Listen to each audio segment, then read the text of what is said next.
The story of the place called Obuoffia serves as a timeless warning about the dangers of disrespecting the natural world and the gods that protect it. It emphasizes the importance of living in harmony with the environment and upholding sacred traditions. Long ago, in the heart of the Igbo region, there was a prosperous village called Obuoffia. The land was blessed with rich soil, bountiful harvests, and flowing river that provided the people with everything they needed. The villagers lived in harmony with nature, and they honored the gods of the land with regular sacrifices and festivals. Their chief deity, Ani, the earth goddess, watched over the people, ensuring their crops grew and their livestock thrived. The village was so prosperous, but their success made the people of Obuoffia proud. Over time, they became greedy and arrogant. They started to neglect the sacred rituals that had kept them in favor with the gods.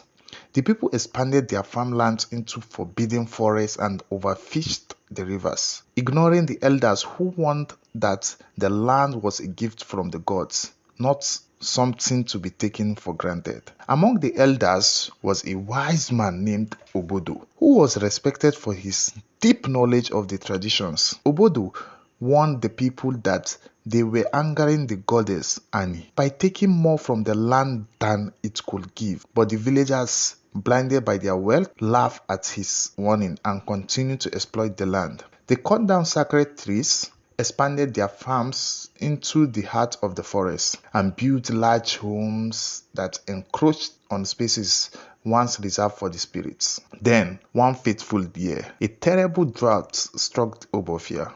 The rivers dried up, and the once fertile soil turned to dust. The crops died, and the livestock died of thirst. The sky remained clear and cloudless. Despite the people's desperate prayer for rain, it was as if the earth itself had turned its back on them. In their panic, the villagers rushed to Obodo, begging him to speak with the gods on their behalf. They finally realized that they had angered Ani, but it was too late. The earth goddess was silent, and the curse had already taken hold. Obodo, saddened by the people's neglect, went into the forest to commune with the spirits. After days of fasting and prayer, Ani finally spoke to him. Her voice was like the wind rustling through the trees, full of anger and sorrow. "You and your people have taken too much from the land," Ani said. "You have disrespected the earth, forgotten the sacred laws, and now you must face the consequences. Drought will not end until the land is healed, and the people of Obuoffia must pay a heavy price." Obodo returned to the village with Ani's message, but the people were frightened. Curse could only be lifted by a great sacrifice. The village will have to give up their most precious resource, their children.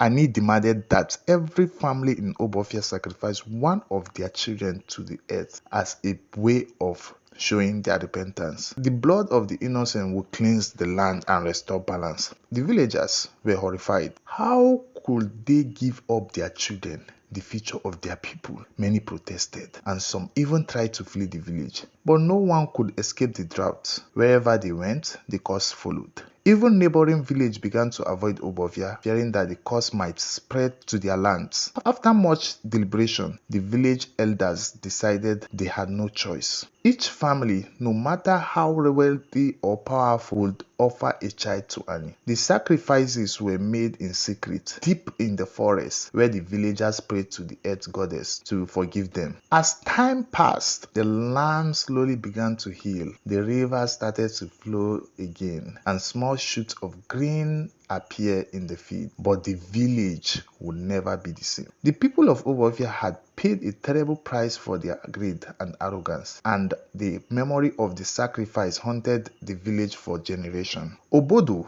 the wise elder, never stopped reminding the people of their duty to respect the land. He taught the surviving children the importance of balance, humility, and reverence for the gods. The curse lifted, but the scars it's left behind remain a reminder to future generations of what happens when the land and the gods are dishonored. The village slowly rebuilt, but it was never as prosperous as before. The people of Obuoffia learned to live with less, to take only what they needed, and to offer thanks to the blessing they received. The story of the cursed land was passed down from parents to child, ensuring that mistakes of the past will never be forgotten. Years after the sacrifice were made and the land began to heal, the people of Obuoffia had settled into a more modest and careful way of life. They never forgot the tragedy that had befallen them. They made sure they performed the sacred ritual faithfully, offering prayers to Ani, the earth goddess, the giving thanks for every harvest. But the sorrow of losing so many children left a deep wound in the village, and the memory of the curse still haunted the elders. Despite their effort to honor the gods, there was a lingering sense that something was still unsettled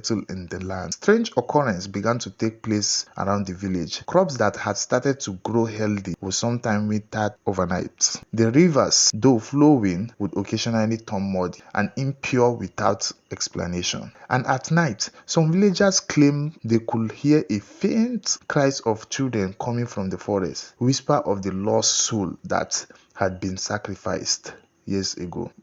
One day, a young girl named Adora, the daughter of Obodo's granddaughter, noticed something strange while playing near the edge of the forest. She saw a shimmering light lingering between the trees. At first, she thought it was a firefly, but as she moved closer, the light grew brighter and seemed to call out to her. Adora, curious and brave, followed the light deep into the forest, further than she had ever ventured before. As she walked, she felt the presence of something ancient and powerful. The trees around her seemed to whisper, and the air grew heavy with the weight of the spirit. Eventually, she reached a clearing where the shimmering light turned into the form of a young boy. He stood in the center of the clearing, dressed in simple garb of a village child, but his eyes glowed with an otherworldly light.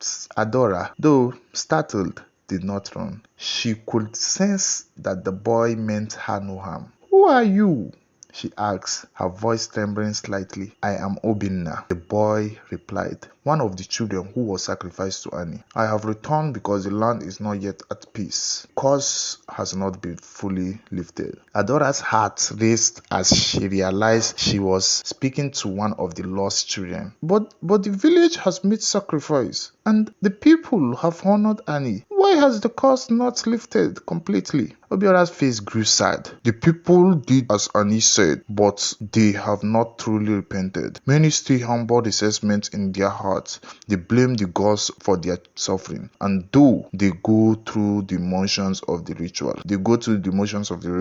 they do not do so with true humility. The earth can feel their insincerity." Adora understood the boy's word. Though the villagers had outwardly changed, many still carried anger and bitterness deep within. They mourned the loss of their children, and some even quietly cursed Annie for demanding such a heavy price. The balance was not fully restored because the people had not fully healed their earth. "What can we do?" Adora asked. "How can we truly lift the curse and bring peace to the land?" Obioma looked at her with eyes full of ancient wisdom.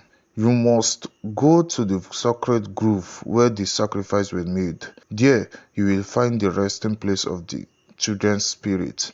Only an offering made with true love and humility can cleanse the land. But this offering must come from a heart that is pure and free of resentment."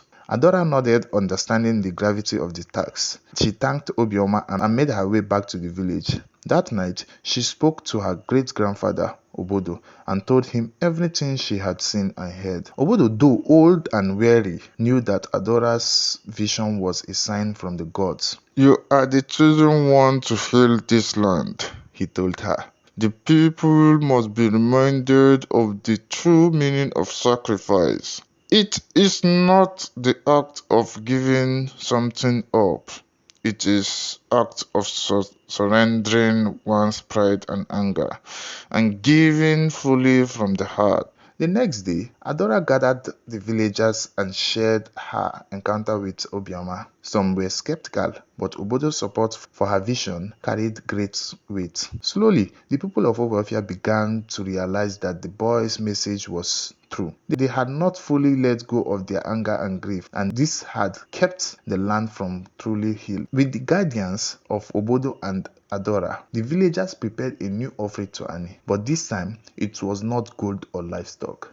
It was an offering of peace and humility. The entire village gathered at the sacred grove, the place where the children's spirit rested. They knelt before the earth, planting seeds in the ground as a symbol of new life and renewal. Adora, standing in the center of the grove, offered a simple prayer to Annie. We have been foolish and proud. We forgot the gifts that the earth gave us, and we paid a heavy price. But now, we come before you with open hearts. We ask for your forgiveness, not with words alone, but with sincerity of our souls. As the people pray, something miraculous happened. The earth beneath them trembled gently, and their hair filled with the scent of flowers in bloom. The trees around the grove seemed to sigh with relief, and the faint cries of the lost children grew softer, fading into the wind. It was as if the spirits had finally found peace. From that day forward, the land of Obuoffia flourished. The rivers ran clear and strong, the crops grew in abundance, and the animals returned to the forest. But more importantly, the people of Obuoffia learned to live with humility and gratitude. They no longer took the earth's gifts for granted, and they honored the spirit of the land with true reverence. And though Adora grew older, she never forgot the boy in the forest or the lesson he had taught her.